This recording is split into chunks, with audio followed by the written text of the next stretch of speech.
suis Masha Nikolski et je dirige l'équipe de bioinformatique dans le laboratoire dirigé par Bertrand. Et c'est une équipe qui est vraiment interdisciplinaire, où on s'intéresse à l'analyse de données biologiques, mais de façon toujours ancrée dans les questions réelles d'intérêt biologique. Je suis Bertrand Daignan-Fournier, je suis directeur de recherche au CNRS et je dirige un laboratoire de recherche fondamentale à Bordeaux qui fait de la recherche fondamentale en biologie et qui regroupe une douzaine d'équipes, toutes dédiées à de la recherche fondamentale sur différents aspects de la biologie et donc qui sont connectés à des problématiques qui sont importantes pour le cancer. Donc quand je dis recherche fondamentale, ce que je veux dire par là, c'est que notre mission, nous en tant que chercheurs au CNRS, c'est d'essayer de comprendre des phénomènes qui sont souvent très complexes. Et il me semble que de façon générale, c'est toujours préférable de comprendre avant d'agir. Et donc si on peut arriver à comprendre, on fait un grand pas en avant dans les possibilités d'action par la suite. Je suis Thomas Daubon, je suis docteur en biologie et chargé de recherche au CNRS. J'ai été recruté il y a 2 ans dans l'unité dirigée actuellement par Bertrand. Et sur un projet en fait qui est un projet un petit peu en marge en fait de ce qui était développé jusqu'à présent, parce que ma particularité en fait c'est que j'ai un parcours qui en fait qui a été fait à l'INSERM, donc vers la recherche médicale. Et ensuite, j'ai eu une partie aussi à l'étranger et donc j'ai passé les concours de ces 2 instituts et j'ai obtenu le premier poste au CNRS. Donc je développe un projet depuis pas mal d'années sur la compréhension des mécanismes du développement du glioblastome, qui est une tumeur cérébrale extrêmement agressive, où il y a très peu de thérapies en fait efficaces à l'heure actuelle, et les patients en fait sont atteints très rapidement et décèdent en quelques mois, donc de l'ordre de 15 mois. Donc c'est absolument dramatique pour les personnes et pour les familles qui sont touchées. Et donc on a développé cet axe, donc en partenariat tout d'abord avec Andreas Bigfalvi, qui est professeur d'université et qui est directeur INSERM, et pour comprendre en fait tous ces mécanismes de développement. Le laboratoire dans lequel nous travaillons, enfin l'institut dans lequel nous travaillons, comme je vous l'ai dit, regroupe une douzaine d'équipes et qui ont des spécialités un petit peu différentes, qui sont notamment d'une part la biologie cellulaire avec un accent très très clair autour du cycle cellulaire.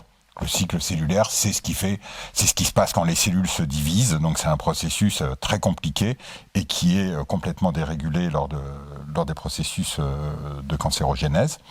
Donc ça, c'est un grand volet avec plusieurs équipes qui travaillent là-dessus.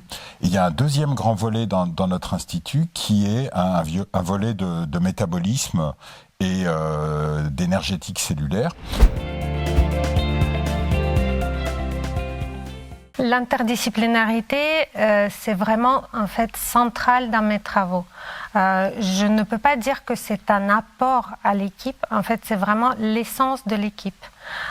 Donc, l'équipe en fait est constituée de bioinformaticiens qui peuvent être des bioinformaticiens, donc des biologistes avec une réelle compréhension et la compétence en paillasse et dans l'interprétation biologique, et des bioinformaticiens informaticiens, comme moi-même, qui sont plus, je dirais, qui apportent beaucoup plus le côté computationnel, le côté méthode de calcul, algorithme, des solutions que l'on met en place.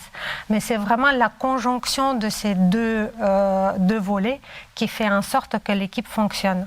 Donc, c'est pas un apport, c'est vraiment crucial, c'est central dans notre activité. Le fait de rencontrer des collègues qui ont des modes de pensée complètement différents et qui s'intéressent aux mêmes thématiques que nous, je pense là par exemple à une collaboration que nous avons avec des philosophes des sciences à Bordeaux, nous ouvre des portes extrêmement intéressantes sur des modes de pensée qui ne sont pas les nôtres et qui, pour traiter des problèmes aussi compliqués que les problèmes de l'oncogénèse, sont extrêmement importantes parce que, comme je vous le disais, notre formation est très bénéfique, mais également un petit peu nous enferme un petit peu dans dans une modalité de pensée qui nous limite. Il ne faut pas rester enfermé dans sa petite thématique. Il faut ouvrir un petit peu son esprit, ouvrir ses horizons et se rendre compte qu'en fait qu'à côté il y a des gens d'autres spécialités qui font des choses assez similaires et qui nous permettent d'avancer beaucoup plus efficacement en fait vers notamment nous on tend en fait à découvrir de nouvelles thérapies pour traiter cette tumeur cérébrale. L'intérêt de ces travaux pour l'oncosphère, en fait, c'est que nous, on est dans une recherche, alors avec Bertrand expliquait ça, quasiment préclinique. C'est-à-dire qu'en fait, on bénéficie de contacts très étroits avec le département de neurochirurgie du CHU de Bordeaux, qui nous permettent d'obtenir des échantillons de patients. Et donc, avec ces échantillons de patients, on va créer de nouvelles lignées cellulaires qui vont nous permettre de tester nos hypothèses. Alors, ces hypothèses, par exemple, ça va être est-ce que tel élément du métabolisme énergétique va permettre de déstabiliser le développement du glioblastome. Pour ça, en fait, on a plusieurs expériences qui sont développées. Et notamment, moi, ce qui m'intéresse depuis de nombreuses années, c'est toutes les expériences dont parlait Masha, qui sont des omics. C'est-à-dire qu'on va prendre le contenu des cellules et on va essayer de comprendre ce qui se passe dans la cellule, donc autant au point de vue ARN messager, protéique, mais aussi métabolique. Et pour ça, donc l'équipe de Masha nous aide à mettre les données qui sont des données extrêmement importantes, extrêmement abondantes, qui permettent en fait d'avoir une meilleure compréhension de ces données, de les croiser et qu'on comprenne en fait ce mécanisme de développement.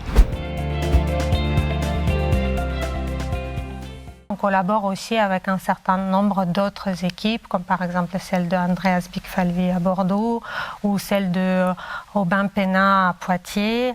Et donc c'est vraiment pour nous une occasion de travailler avec un réseau et avec un grand nombre de partenaires et de laboratoires de l'oncosphère. Nous sommes surtout impliqués dans les deux premiers axes de l'oncosphère, hein, donc